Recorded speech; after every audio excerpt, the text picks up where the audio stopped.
Assalamualaikum warahmatullahi wabarakatuh. Kami dari kelompok 7 ingin mempresentasikan tentang review artikel Effervescent Tablets A Lasting Trend oleh nama anggota kelompok yaitu Nur Elita Nadia AP, Intan Ayu Listiani, Aldara Kaisa Tanaya, dan Najwa Syarifah.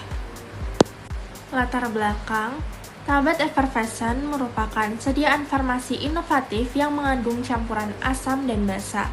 Ketika dilarutkan dalam air, keduanya bereaksi menghasilkan gas CO2 yang menciptakan efek gelembung khas. Sediaan ini semakin populer karena menawarkan kemudahan penggunaan dan onset kerja yang lebih cepat dibandingkan tablet konvensional. Mekanisme uniknya, reaksi asam basa menghasilkan CO2 yang mempercepat disolusi dan dispersi zat aktif. Onset cepatnya, zat aktif sudah terlarut sebelum dikonsumsi sehingga absorpsi lebih cepat terjadi. Ramah pasien, ideal untuk anak-anak dan lansia yang mengalami kesulitan menelan tablet biasa atau dysphagia. Selanjutnya, tujuan review artikel. Artikel yang direview bertujuan memberikan gambaran komprehensif mengenai teknologi tablet Effervescent dari berbagai aspek, mulai dari prinsip dasar hingga inovasi terkini.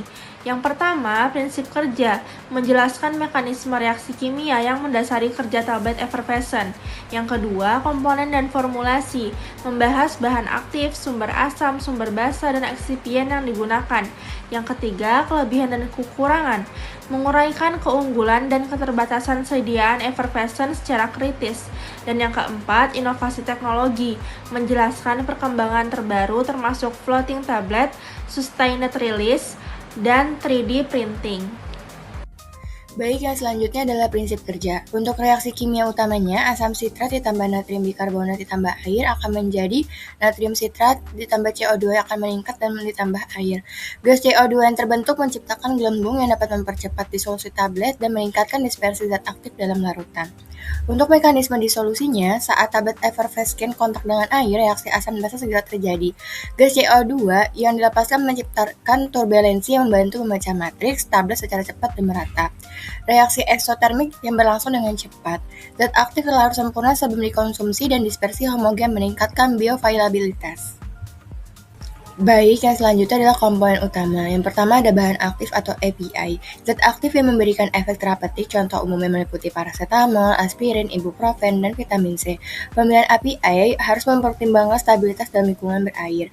Yang kedua ada sumber asam yang sebagai donor proton dalam reaksi Effervescent. Pilihan umumnya ada asam sitrat yang paling umum, asam tartat, dan asam malat. Asam sitrat dipilih karena reaktivitasnya optimal dan dapat diterima rasanya.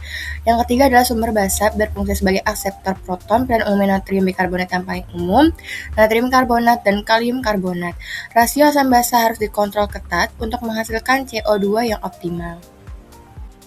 Baik, yang selanjutnya adalah kelebihan dan kekurangan. Untuk kelebihannya, onset kerja lebih cepat, bioavailabilitasnya lebih meningkat, ramah dysphagia, rasa lebih baik, mengurangi iritasi lambung, dan dosisnya akurat. Untuk kekurangannya sendiri, ada ukuran tablet yang terlalu besar, sensitif akan kelembapan, kemasannya khusus, produksinya kompleks, dan biayanya yang lebih tinggi.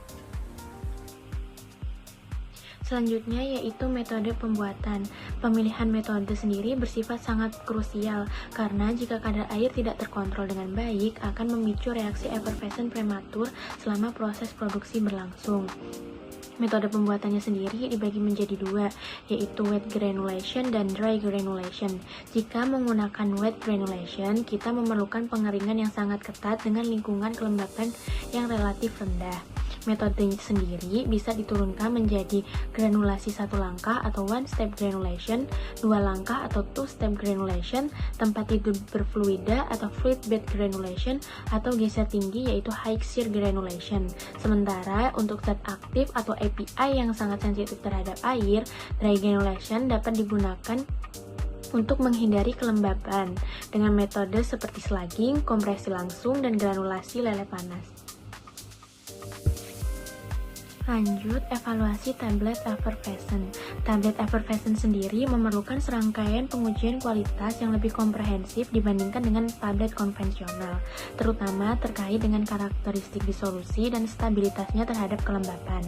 Karena itu, terdapat 4 parameter pengujian utama yang harus dipenuhi, dimulai dari waktu disintegrasi untuk mengukur kecepatan tablet larut sempurna dalam air dengan standar kurang dari 15 menit.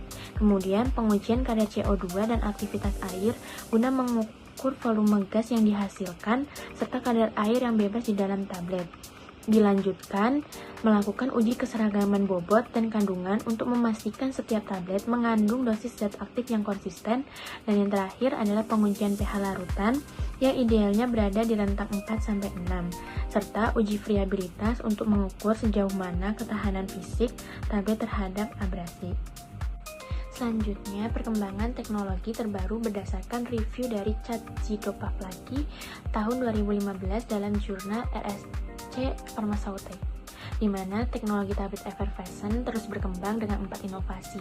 Inovasi pertama yaitu floating gastroretentive, tablet yang dirancang untuk mengapung di lambung demi memperpanjang waktu kontak dan meningkatkan absorpsi obat, terutama untuk obat dengan jendela absorpsi sempit.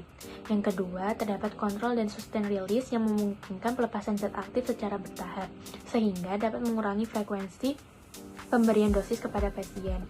Yang ketiga, ada pemanfaatan 3D printing teknologi untuk pencetakan tablet presisi tinggi, yang memungkinkan personalisasi dosis serta desain geometri kompleks demi profil pelepasan.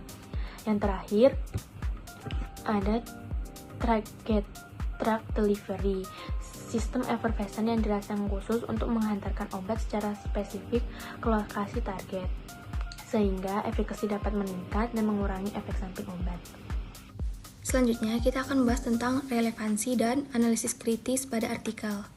Nah, relevansinya dalam farmasi itu yang pertama, meningkatkan kepatuhan pasien geriatri dan pediatri. Maksudnya, sediaan ini sangat membantu pasien lansia dan anak-anak yang seringkali kesulitan dalam menelan obat dalam bentuk sediaan tablet, kapsul, sehingga kepatuhan mereka dalam minum obat itu akan meningkat.